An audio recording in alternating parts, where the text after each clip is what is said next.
Straight out of Comsol, we head to G&H Transport's Supercars. And this field gets bigger and better every single time we go and play. And with G&H behind it, it looks like it's going to be some of the best racing we have here today. We caught up with Jonathan to find out about the Ferrari. I'm driving a 430 Ferrari in the Extreme G&H Transport Extreme Supercars. It's got a 4.3 litre V8 with 500 horsepower. It doesn't have a clutch, so it uses a flappy paddle, so it makes it quite easy. So left foot braking and obviously ABS and all the bells and whistles of a modern racing car. It's a Porsche GT2. It started off life as a road car, believe it or not. Was developed into a full-blown race car. It's got a 3.6 litre twin-turbo engine. Max around 700 odd horsepower. At Phakisa, I've done a 1 minute 38.7. It's certainly great to have Johan back in the field, and he didn't waste time to get to the front end, that is for sure. But he's going to be pushed hard now as they start race number 1. Joining me in commentary is going to be Mel Spur. Mel, a magnificent field of cars here at the Extreme Festival, and Extreme Supercars, of course, is going to be electric here at Phakisa. It always is. Such a nice mix of cars as well. Ferraris, Porsches, Subarus, BMs, you name it, they're all out here. I love the fact that Subaru has still found the pace we saw at Zwartkops. Fortunately, he doesn't have quite the pace of Engelbrecht. And as I said, it's great to have him back. He certainly has got a very quick car underneath him. And look at how it's already starting to bounce on the big bumps here at Phakisa. We mentioned it earlier in Comsol. You can see it here in the Porsche as well. Wow! He gets out of shape there. Jonathan Dutoit in the 430. And Gianni, whoa, looking for gears. Hello. And a big bounce there. What are you driving the truck today? The G&H truck? No. That's actually a BMW that he's behind today. Looks like he's lost gears. It's the gear shift just jumping around, as is the seat. He's lost a lot of gears there. I think there was 18 gears in a semi-truck, but in that BMW, there's nothing. So that is the end of race 1, I think, for Gianni Giannacaro, and the G&H Transport Speed and Sound BMW is pulling to the sideline. You can see he's just searching for gears there and not finding anything. Here's a change-up, though. Charles Orangi's not in the Viper, but in the 944 Turbo. Looks like problems for the Viper in the early stages of the weekend has cost him dearly. As you can see, Gianni now not going to be happy about that situation, but I'm sure they'll have some time to get that car sorted for race 2. Let's hope so. And Anton Cronier is very close on the back end of Johan Engelbrecht, and Jonathan is closing in on the two of them for the lead. Yeah, I just love the fact that when we spoke to Cronier, he spent about 250,000 Rand on that car to get it up to pace for the front end of Extreme Supercars. But when you look at the kind of development that's gone into the Porsche, into the Ferrari, and into the Viper, wow, it's a massive thing. Here's a new car. Wow, that's awesome. Ollie Delay, the Marlboro Craneheimer man, in a Ford GT. Not the GT40, that is a GT. That is the new version of the Ford GT40, and he's doing a super job of it and really looking like it could be competitive.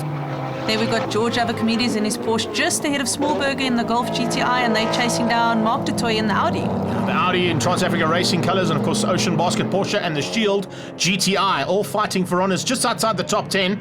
The front end, though, it looks like they're coming in amongst some of the backmarkers already. And the Porsche, the lead Porsche, getting past there on Andre Brink. Looks like a bit of a challenge coming from that 430 challenge car, and Anton Cronier is up for it.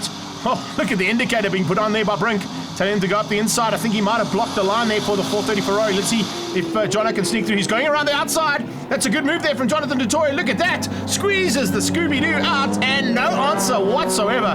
I think discretion the better part of valor coming out of Anton Cronier. But he's right back onto the end and to the wing there of the 430. And it is extremely tight between the two of these. Wow, that's brilliant racing. This is what we expect in Extreme Supercars.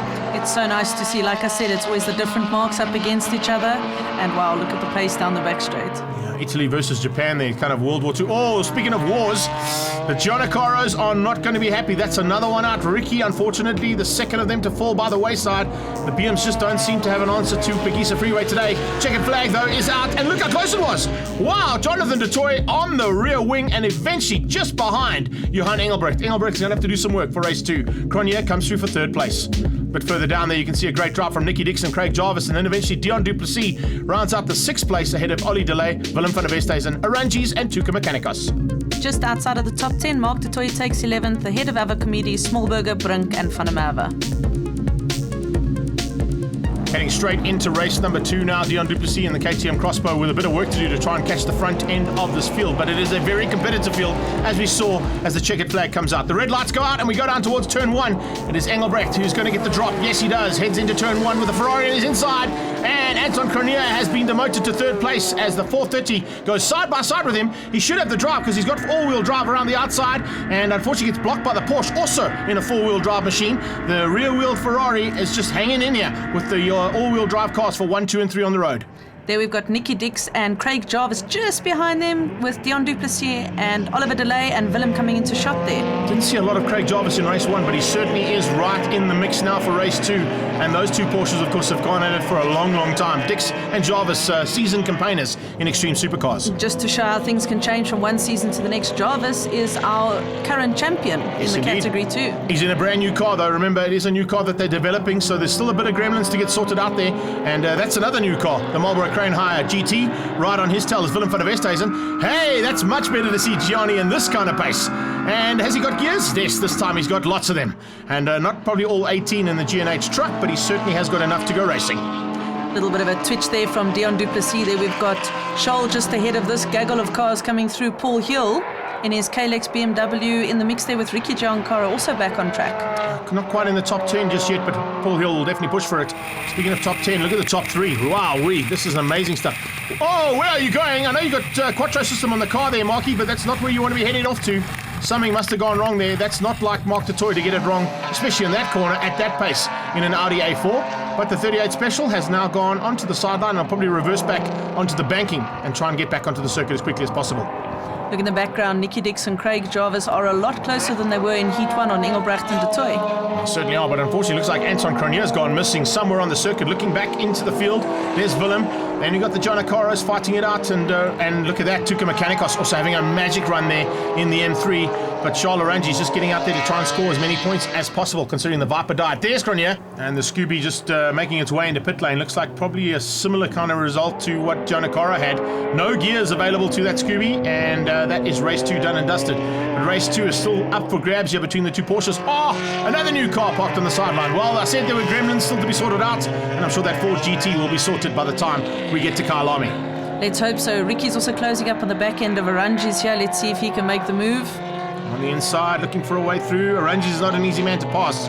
And Ricky Giannacaro is going to find it very difficult, especially with that pretty powerful little 944 turbo. That it is, but here is a powerful GT2 996 Porsche of Engelbrecht, who's looks like he's going to take the flag again just ahead of De Toy. Yeah, De Toy's still got a little bit of corners to make up on, but loses ground, as you can see on the straight. The additional power that the Porsche has on that straightaway just pulls away from the F30.